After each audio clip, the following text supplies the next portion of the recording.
East Neuk of Fife, where men were born to hunt fish and women to gut and fill at the sea's harvest. A hard life, as harsh as the salt and ice nipping at the cuts and hacks on frozen hands.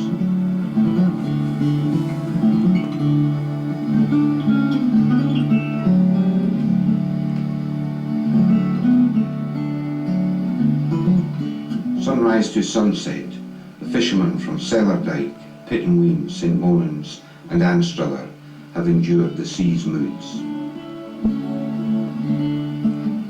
At sea or on land they have toiled through the good times and bad. For today's generation the pickings are slim, but prawn catches help the fisherfolk get by.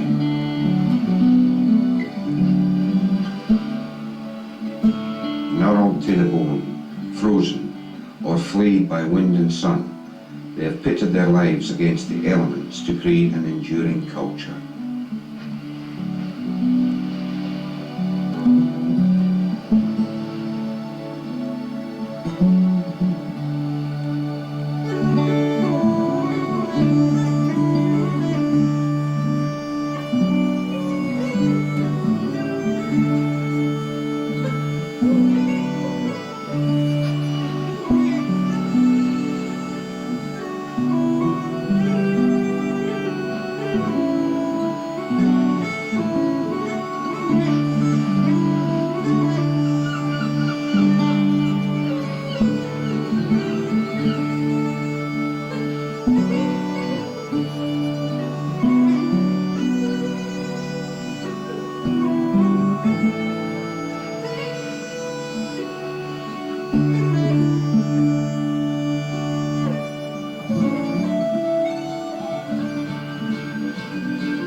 The East Neuk, where the fate of a crew is not always in the hands of the skipper, where families carry the burden of a son, a father, a husband or an uncle lost to the sea without warning. Their dignity and grief is a testament to the human spirit.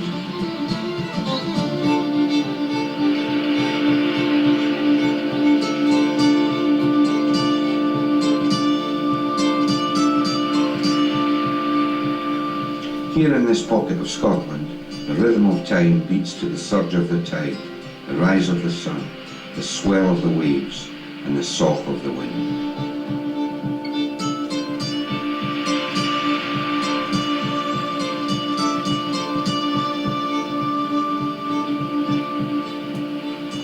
Fish are the foundations of family dynasties.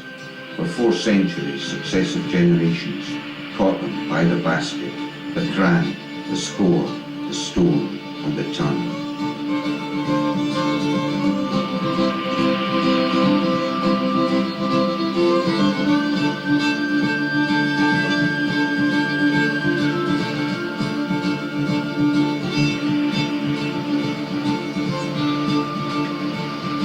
From sailing boats, from steam drifters, from baldies with their round sterns, and from the trim rigged yawls that sliced through the waves. Fishermen baited lines, shot lines, hauled nets, chased shoals. They hunted the fish near and far. Today they sell them near and far. Ian Bowman is typical. He was born a pebble's throw from the sea. Like his father, grandfather and great-grandfather before him, as a boy he went to the fishing. Few of his West Coast customers realised that the man selling them haddock has skippered 5 fishing boats out of Pittenweem. He is typical of scores of fishermen who took to the road when quotas reduced catches to unprofitable levels. Today the midshore in Pittenweem is a car park. Once it was a workplace. More Horsburgh, former fisherman and now a renowned artist, reveals the way it was. Fisherman's lure, shelling mussels, and in this 2-pound jam jar. The shelled mussels go in the jar, the shells go in the bucket, and they're dumped. And this is the basket of mussels, that goes in the basin before she shells them. And the grass goes in this skull, we used to call them skulls. They put the line in there and a row of hooks, a row of bait hooks. The grass went on the top of the hooks. And then another line of hooks. And line, grass, hooks, you know. Time of hooks, that was it. Fishermen delight in Morehorseborough's pictures. Through his paintings, he holds the past closer. The paintings ring as true as a bell. That was only a portion of the fleet. They used to work mainly from Fife right up to Ely and out in either inshore or further offshore. This is me in this boat. This boat was Kevin, my uncle, and I was one of the crew at that time. That was March 1942. Before I got my uniform. More depicts the toil. Brute strength and skill was needed to catch fish in the 19th and 20th centuries. And the herring was gutted and the offal was put in these little baskets and then dumped in the barrels to get clear of it. But the herring, they were selected in tubs. Different tubs, different sizes, big, medium, small, etc. And they were then carried away and they put in, parked in barrels. Two women, they were crews, what I call a crew. 3 women in a crew, that was our crew, the name was starting a crew. 2 women got it and one of the crew parked the herring in the barrels. And when the day was finished or whatever, used to tell out how many barrels they had got and filled up, etc. And this picture would be in Ely. Of course, when a big catch came in, they used to work all through the night as well as just during the day.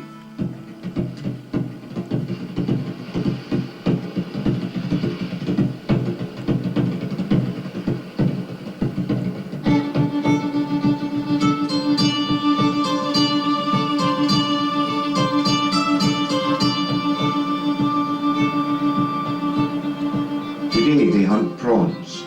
That's an endurance test too, when the weather is rough. But if you don't go, you don't get.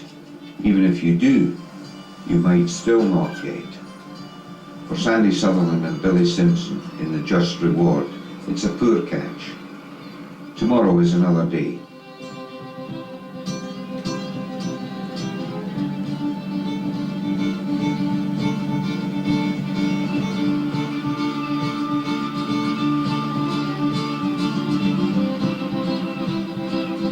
Morehorseborough's brushes take us out to sea and back in time, to herring nets, to steam drifters, and to the weight of the nets.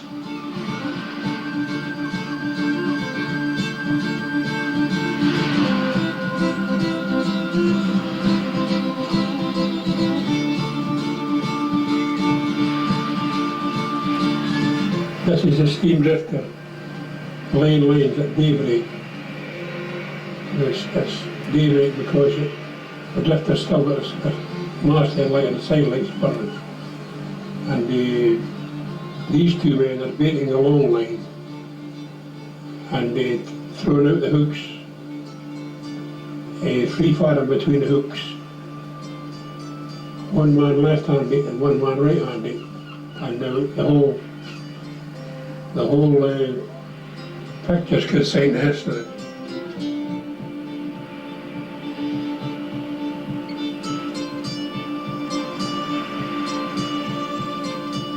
Kathleen Hunter, daughter of the late Willie Anderson, recalls a dramatic day when she sat in her Wade Academy classroom while 2 fishermen, the late Willie Wood and Jimmy Anderson, rescued her father's boat.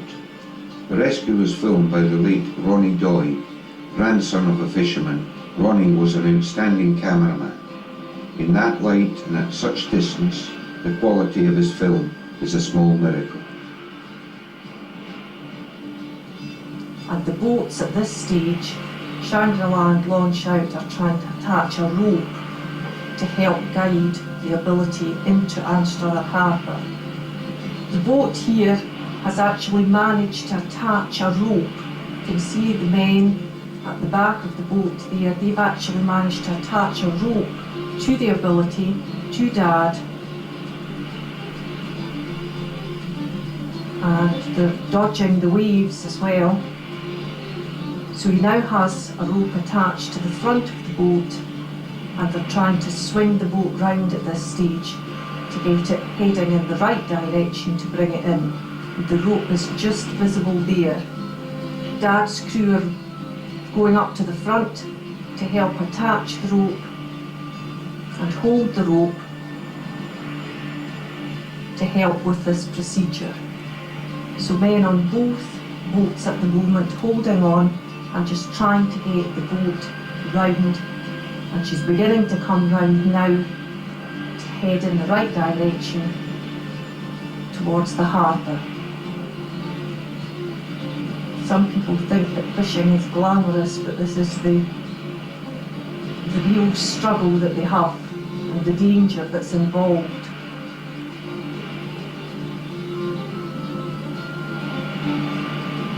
So the men quite clearly visible there, holding on to the rope and helping get the boat in the right position for going into the harbour. That's the boats ready now. They're in a line there and just helping to guide her in. Absolutely no power, no steering. Everything had gone. And not the calmest of conditions either, which didn't help. And this is just coming into Anstruther Harbour now.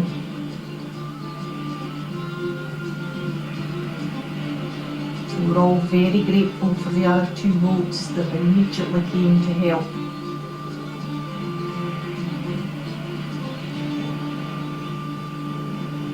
And that's her safely in. This is the last boat heading in now to the harbour.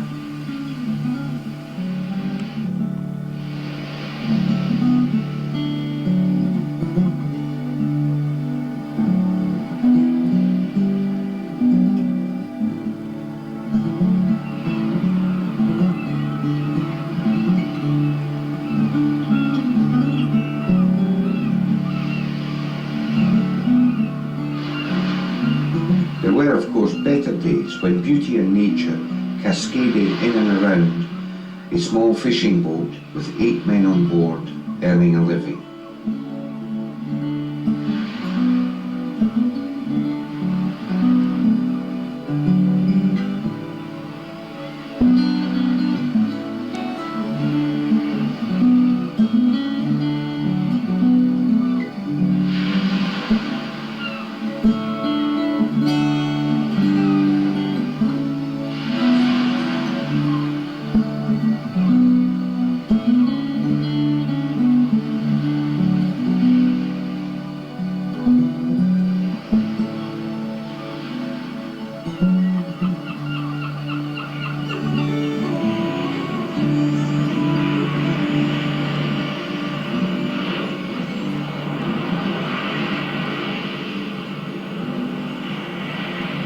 Right, this is Dad again and the ability coming in a storm.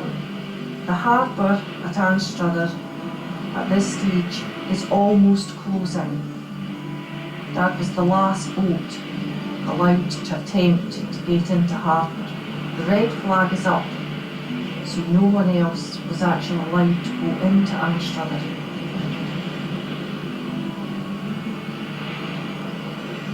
Extremely stormy, and just having to use all his skill here to get the boat guided into the wave at one stage, now parallel with the waves, and just edging the boat in all the time.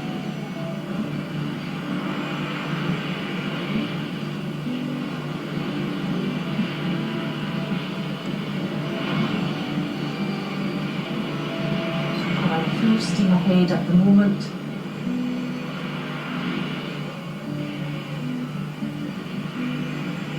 And then turning the boat, then parallel with the waves, just trying to get a lull in the storm to come in. Just waiting at the harbour mouth for the waves to break. Now he's going in full steam ahead, trying to dodge the waves.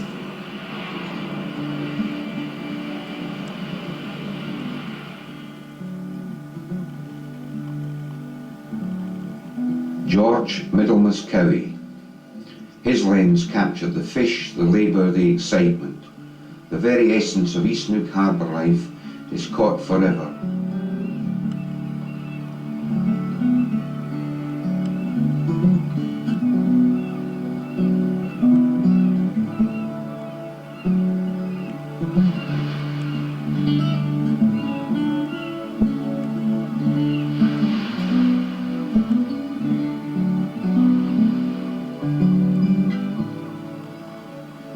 Each one of the different way the lady will be a different boat's catch. The ones at the bottom, there'll be one boat, the ones with their head in towards their tail towards the harbour, there'll be another boat, and they're all graded in size. The smallest ones at the bottom and the larger ones at they go up.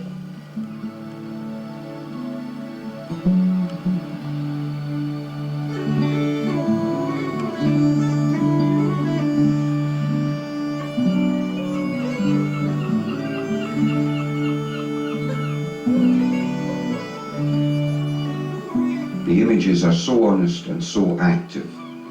The Cowie collection at St Andrews University is the light and shade of fishing in the East Neuk. History encased in wonderment.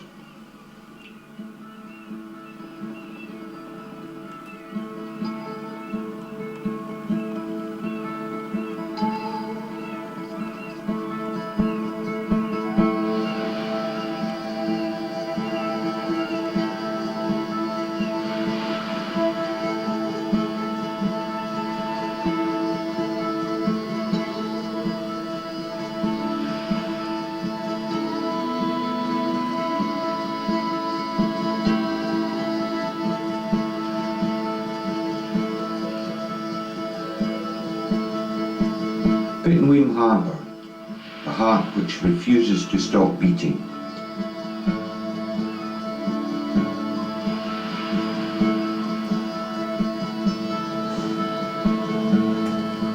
While St Monans, Anstruther and Sellardyke have lost the battle to retain a fishing industry, Pittenweem remains very much alive.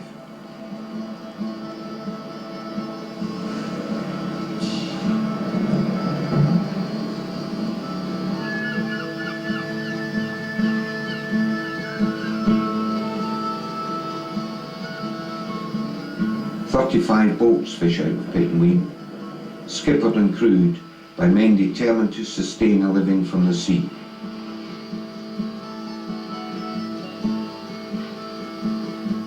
To move a worthwhile life onto their children. To keep what's good. The harbour is an experience not to be lost. Colour, activity, noise and characters.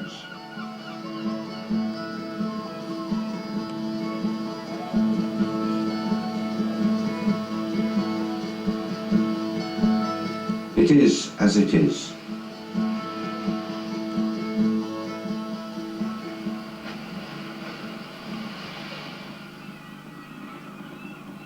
Pittenweem Harbour reopens. The momentous community event was recorded in photos and film by hundreds of people. Amongst them was a filmmaker extraordinaire, Joe Urban. His film of the day is now an East Neuk archive treasure. Joe is a master of the cine camera.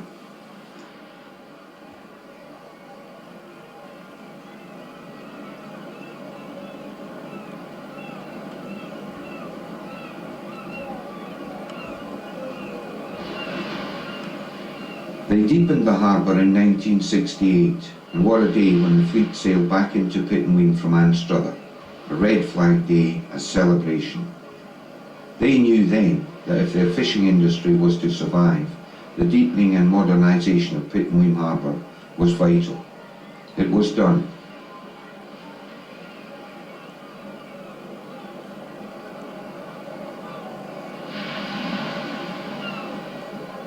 The fleet returned from Anstruther to a spectacular Pittenweem welcome.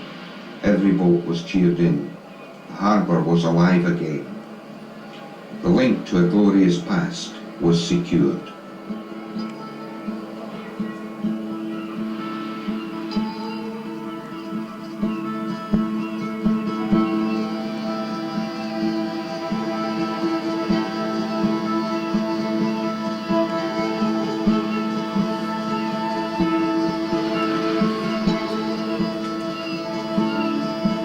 Fisher lassies, hard at work on Pittenweem Pier, gutting, salting and packing the herring.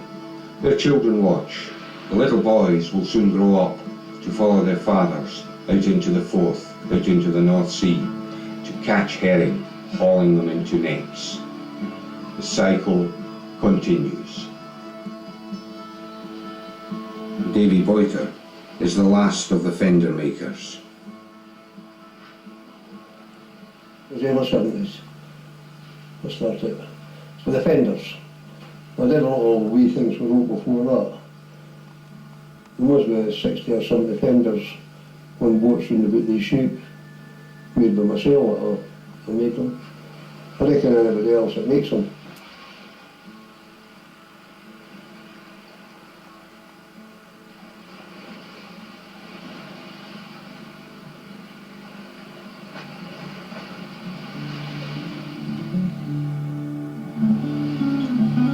St. Monans, where they once walked across the spacious harbour on the decks of fishing boats, famous for its great line fishermen, where boats were built and launched in the hundreds, where fish were sold in harbour auctions, where God's word was heard in 10 different denominations. This year they chose a new sea queen, the Reaper, a Fifey fishing boat maintained by the Scottish Fisheries Museum, brought this year's Queen, Fiona Ross, to St. Monans Harbour. And on a blustery cold Sunday, a few brave souls watched the curtain of the latest Sea Queen, when Fiona threw the seeds of the land and the salt of the sea into the burn as it flows into the Forth estuary at the St. Monans Church. Sea Queen ceremonies took place in Cellardyke, St. Monans and Pittenweem. Styles change. Sea Queens of yesterday faced bigger crowds and they travelled in some style. The sun shone stronger, the crown was bigger, the costumes richer. The Sea Queen was chosen on her knowledge and understanding of the industry. The dress styles change. The fleet has shrunk a little, but the culture remains the same. A proud fisher lass to every boat, the lee rake, the Juniska, the Constant Hope, the Ocean Hunter, the Ina McBain, the Ability, the Clonmore, the Sedulous, the Harvest Reaper, the Incentive, the Good Design, the Launchout, and so many more. Fishing boats with their own stories to tell. The young women all had links with the fishing industry and knowledge of the life.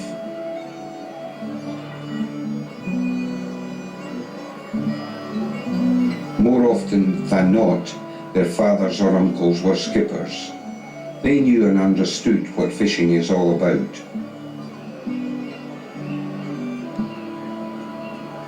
The 1967 St. Monans Sea Queen, Kathleen Anderson, as she then was, enters the harbour aboard the Ability.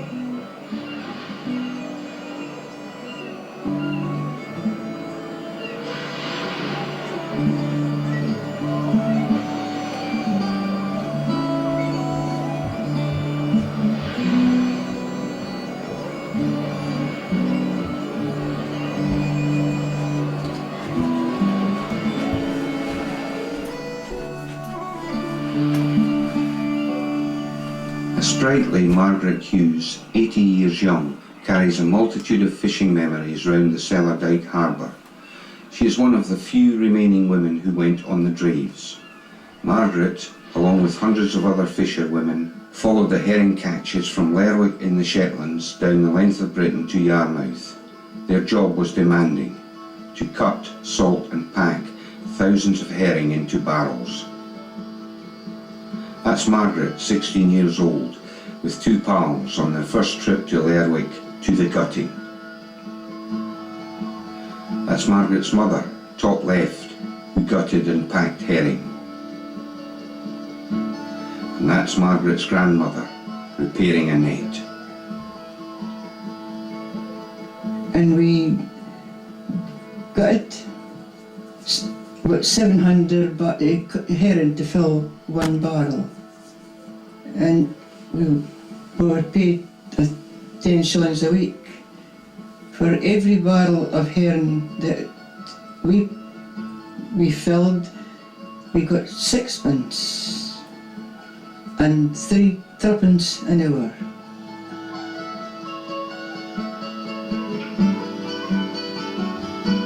It was hard work, but I had happy memories of it, especially when we were too tired and we walked into Lerwick from where there, and but about 2 miles to walk back.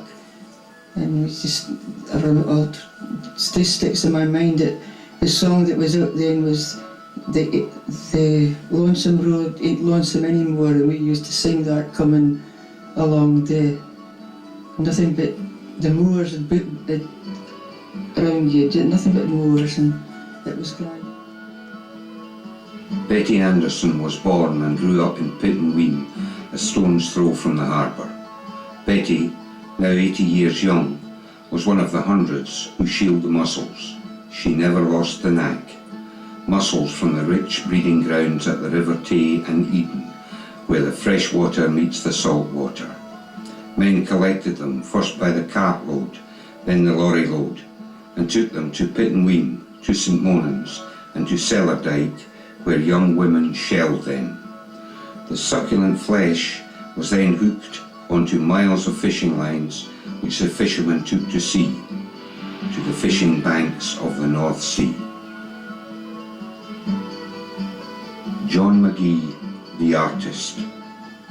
He came to the East Neuk in 1901, and he, more than any other artist, caught the very essence of Fife fisherwomen.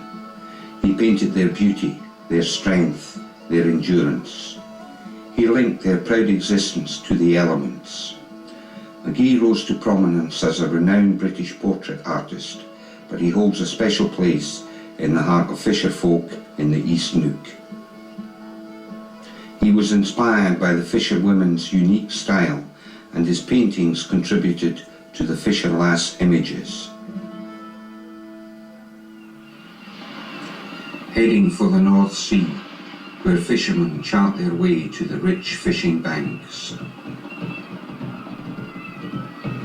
Once upon a time, oysters were the poor man's staple diet.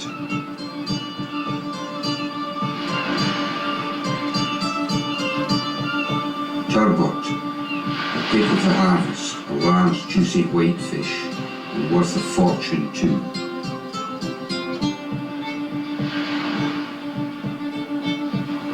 Viking Bank, off Norway, rich in cod and haddock.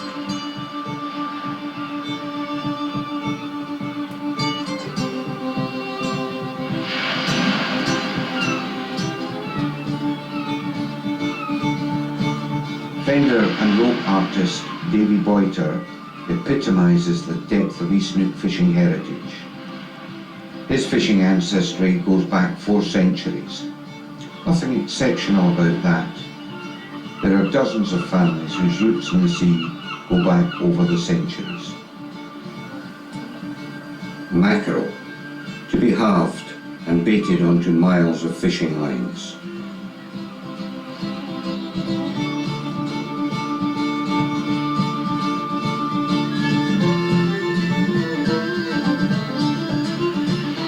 My father was a fisherman, my grandfather his father, my great-grandfather, my great-great-grandfather, on both sides, my mother's side, my father's side, were all fishermen, and they've got in the family tree, kind of a boy went into the family, traced the family back, and back to 1693 there were fishermen, boiters, that celebrate whole families of them.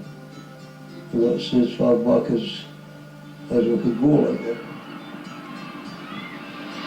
If it was good weather you went to Iceland, and if it was poorer weather you stayed at Faroes, went to Rockall and the Little End.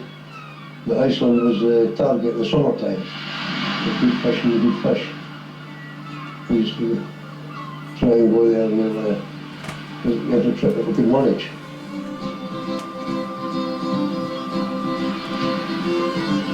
Unloading fish in pittenweem.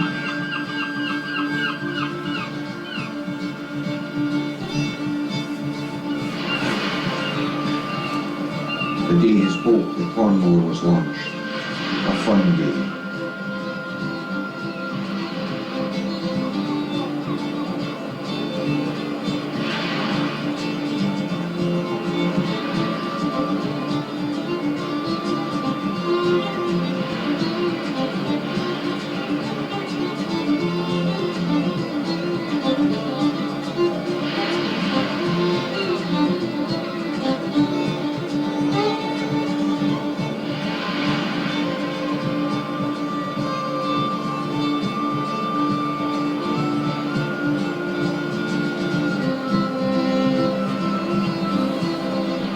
And everybody took a turn of the horn and everybody did the same share of the work. You beat at the lines, half a herring each hook or half a mackerel or squid. It was mostly the herring and mackerel. When you were about the Iceland and you was going there, put your bait off the pursers. Iceland had pursers long before they were in this country. Put your bait and hang went out and you shot 22-mile line, near enough 22 mile every day. Hold them back with the hand.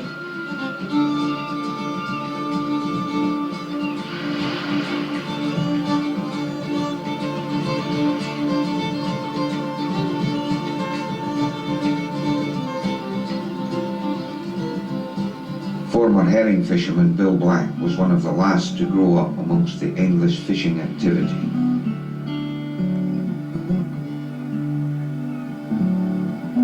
Fishermen lived right on top of their work. 3 centuries ago, the West Shore was very much as it is today, in shape and in outline.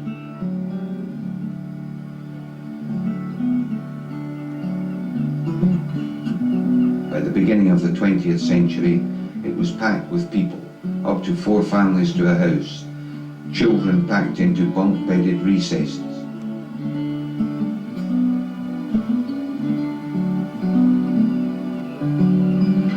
I was born and bred in the West Shore, 14 West Shore. You see the first of the people there, right above in the right-hand window. That's where I was born in there in 1931. And this was a great busy place along here at that time when I was a young man. There were nothing but lines on the dikes and there were nets hanging up to dry. This was the Bowman's, the outside stairs you see. That's the McBain's next door. The next is the house on the rock, is the Woods, who had the Gratitude, an all fishing family. And there were James Shoes, was the skipper of the Spartan Waters. And underneath him was Martin Butters, all fishermen. Next to him was Jim Ritchie, a deep sea man, lines, herring, and all the rest of them. Up from him was Pete Biter, another fisherman, and then we come down and we start on the West Shore now. Next door to the Hugheses was Grace Lawson, who was an old dear, and she used to have her little place where she'd sell her tuppence worth or threepence worth of gin and all the rest of it. The next door to that was the Hugheses again, Jim Hughes. he had the Olive, another fisherman. Next door was the Hughes again. Willie Hughes served his time in the university and became a chemist. His father was a fisherman. And next to him was again maid Maggie Wilson, but her name was Mrs. Duncan. Again, we just go to Maggie Wilson. She had a nice wee shop, and she was a great old dear, and she had her husband Andrew Duncan. He had the oil where the old men's club is now down the Old Harbour. That was the oil place in there, and they all went and got their lubricating oil from it. And next to him was Mary Buchan, again Mrs. Hughes, but she got Mary Buchan, and she come from the north. And she was a great old lady, and she learned a lot how to smoke fish, yellowfish, and pittenweem, fishermen again. The next house is where my mother is sitting mending the net, number 9. Fisherman again, my dad was a fisherman. That's me in the background. That's my father in front of me, was skipper of the Lyra. That was my grandfather in the front, was a fisherman also. My great-grandfather was injured when he was a young man, and he come ashore and made baskets. Now this is my wife Chrissy, who's been my wife for nearly 50 years. Well, my dad was a fisherman, my granddad was a fisherman, and my great-granddad was a fisherman. And my youngest son, Brian, he catches lobsters, so you see, we can't get away from the sea. Tam Lindsay's 5 loddies. 3 of us married fishermen. I vowed I would never marry a fisherman. I'd seen the hard work and the hours the wife of a fisherman had to do. My mother shelling the mussels, baiting the lines at all hours, and mending nets. We also had to help when we was young. That's Betty at the back. She married a fisherman, Jimmy. He had the ability and the Shangri-La. Peggy comes next. Then Mina, she married a fisherman, Bill, who owned the Argour boats. Then me, the one up from the bottom, I fell in love with a fisherman and married him. My Bill, who owned the lee rig. And my youngest sister is in the front, Sina. Fishermen's loved ones, their wives, their mothers, sisters, brothers, and their children have always carried the worry that the sea could take them in.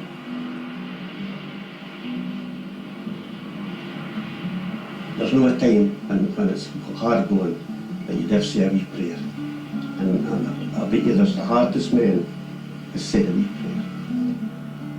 And I looked up and this muckle white wave was just coming in the town. It shut the hatch and held it, and it struck us and just buried us. It's just, my father had us looking at this thing, and then we just shook again and away we went again. And I think we were 17 hours from Peel the Isle of Man up the Goulburn to the first of the lock gates went in. And usually we're it's about 8 to 9 hours. That's what I looked at, 17 hours.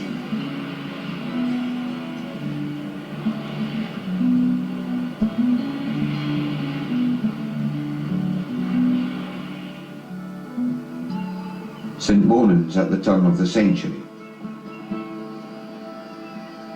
where Thomas Aitken File, a 7th generation fisherman, celebrates his ancestry in a detailed model of his father's beloved fishing boat, the Brighter Dawn. Thomas File remembers his childhood and his grandfather's world.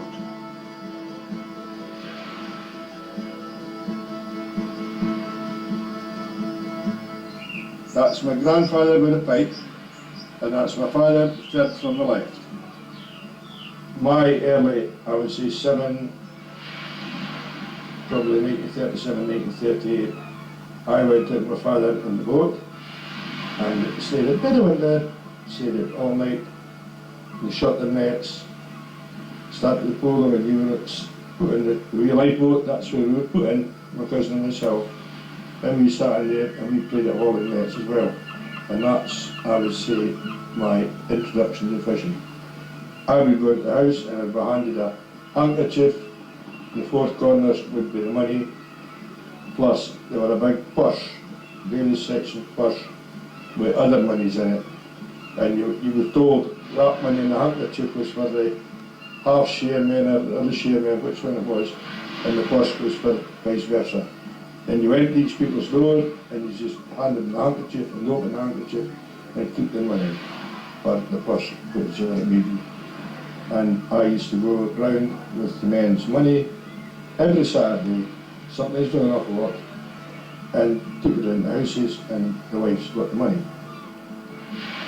When they were away to Yarmouth or Lowestoft, which was the winter destinations for the herring fishing boats, there was no communication whatsoever in these days, no telephones. So wire came maybe once a week, probably a Saturday night or something like that. And the wire would cut the post office, you would get the wire, and my mother would take me around the house, you could go at night time, and as soon as you got the wire, you went around the house, you could call them, because it was very important. The only connection I had of getting any news. The wire probably consisted of the words like, oh, we've had a good week, we've had a poor week, everybody's okay, just things like that, I suppose would be in the wire.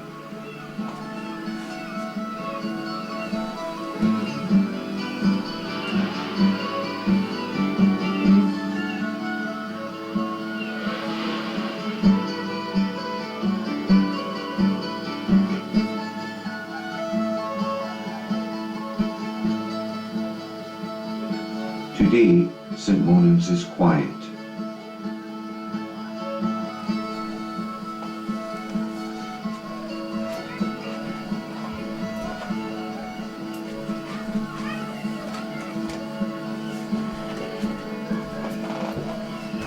Good to see a boat come in, if only to be repainted and repaired.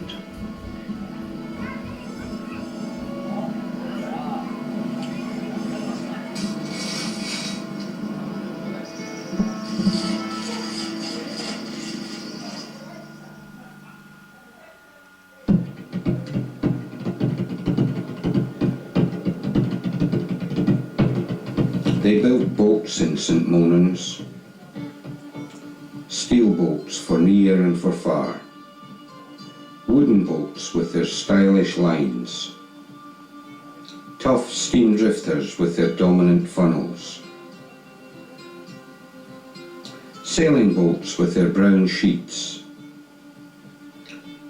and sleek yawls to speed for fish.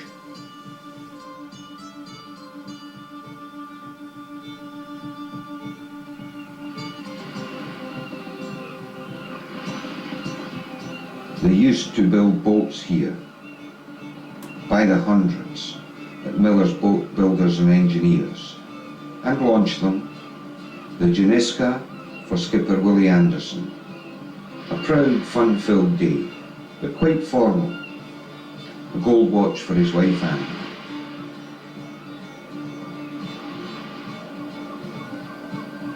A great family day for Willie Wood, his wife Jean, and their children. Jean breaks the champagne. Flowers for Jean and wide smiles from Willie, his friends and relatives. They are all part of the East Neuk fishing lore. Chocks away. The launch out slips majestically into St. Monans Harbour 3 decades ago.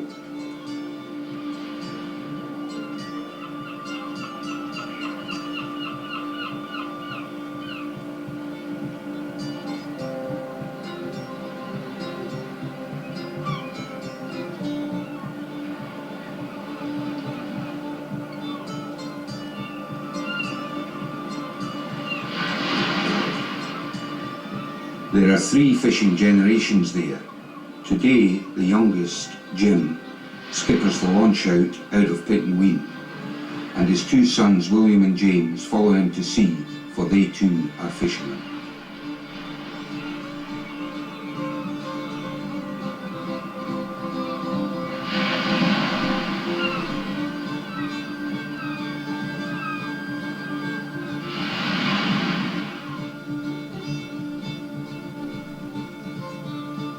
Davy Smith is a wee boy, a fisherman with drive and dedication, whose boat, the Argonaut, is sprung from Pittenweem harbour.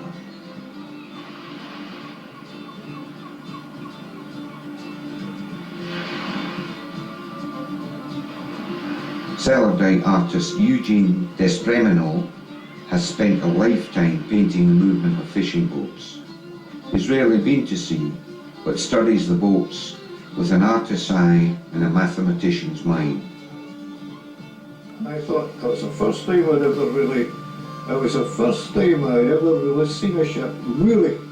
And I was amazed at it. They were beautiful. And you saw the movement of the ship in the water, you know, as the water played along their sides and the forefoot rose and fell with the tide. There was something sinewy and sensuous about it. And it was beautiful to see that. And then I just, for that instant, I developed an interest in ships. It's never really left me. Never did. Boats in movement against the moving sea.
Century, fishermen power in and out of Pittenweem for prawns. The sea is no less dangerous than in past centuries, the hunt no less important, to stay in business, to keep men in work, to make an honest living. For fishing is about endurance, courage and skill. The wind, the sea, the tide, the sky, the moon, they all engage with fishermen.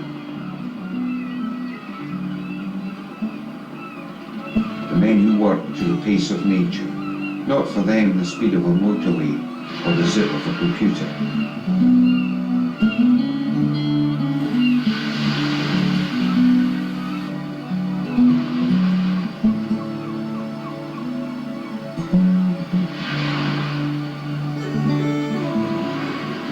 There's a poetry about Pittenweem at the start of the 21st century.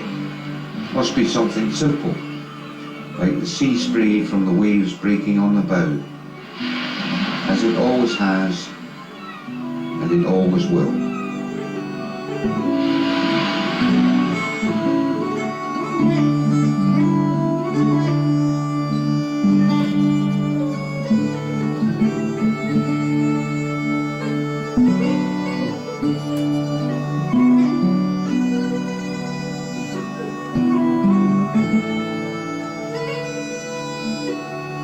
Thank you.